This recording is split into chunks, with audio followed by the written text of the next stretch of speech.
Then there is the Blake and Mouton leadership grid. It displays an X and Y axis with one prong being concern for the organization and the other concern for people. And surprise, surprise, the favorite location is halfway between each. Sound familiar? I did say earlier that you would encounter this two-factor element throughout our discussions. Balance is the key between the organization and its people. Involvement of those affected by a decision in making the decision. Open systems theory, in other words. Now we go on to decision-making, Chapter 6. There's really only one key element I want to discuss in Chapter 6. This chapter has a very nice model of rational decision-making. My advice to you is to throw it out the window. Not that it's not a nice model, it's just that you will seldom use it.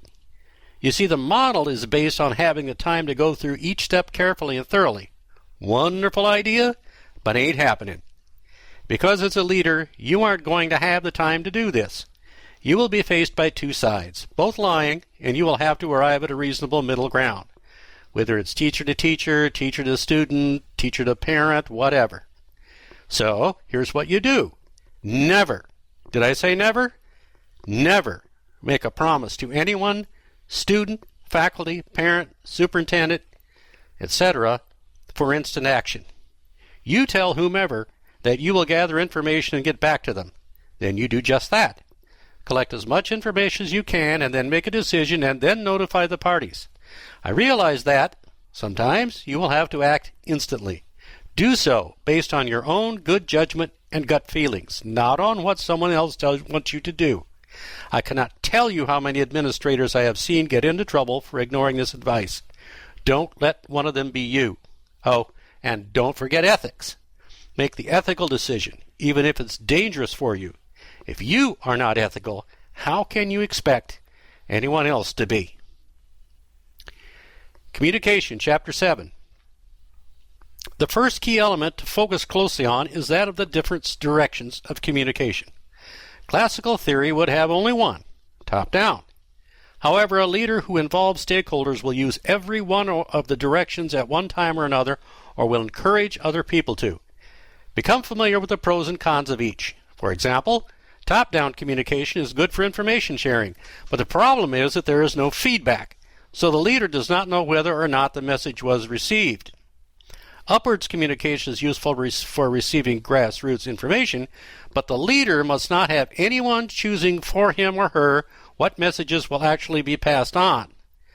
Diagonal is good for going directly to a source outside of the regular channels, but be careful that you don't step on any toes of the people above you. It can appear that you went around them. Parallel is good for sharing information with those on the same level as you, very useful and essential. For example, for principals to get together, as I did with other principals, and talk and share. Once a month, we got together in a local restaurant, all the principals in our conference, and we had a good chance to talk, and we had a good chance to let down our hair a little bit and laugh about things, because there literally was no other group or no other persons with whom we could talk and share. The grapevine is good for running up an idea on the flagpole and see if anybody salutes. But be careful of this one. The rumor mill can get out of control. The other element is a technique you can use tomorrow in your own school for tracing communication patterns and is very critical for administrators, new ones in particular. Look at the communication patterns, star, line, etc., and then look at the communication network model. Following is one of Colin's key precepts. Take your first year to learn your people. Do not make major changes your first year. Keep the halls clean, discipline strong, make sure teachers have what they need, count your toilet paper rolls. One of my students actually did that once as a joke. They had a lot of rolls. And study your people.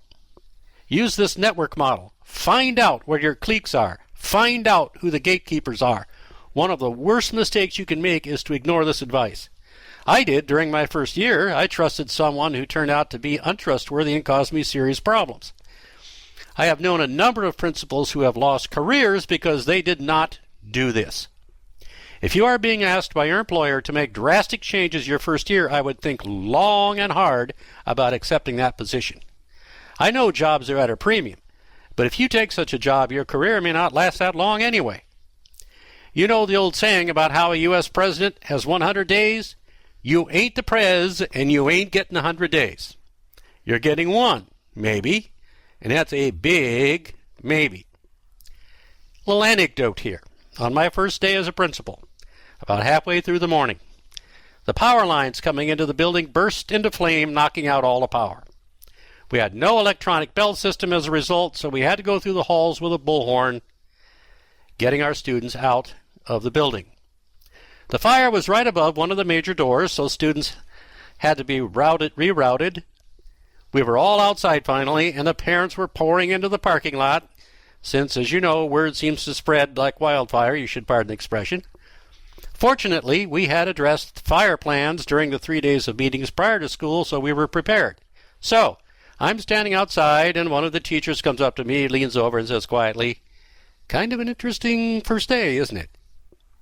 Incidentally, what do you think the major decision was about continuing school without power? No, you're all wrong.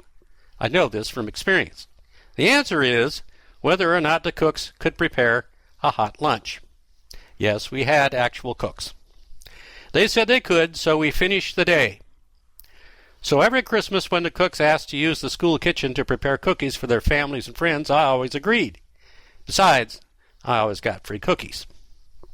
This brings us to our next discussion question. Apply the communication network model to your own school and report the results. Who are your cliques? Who are your gatekeepers? Who are your isolates?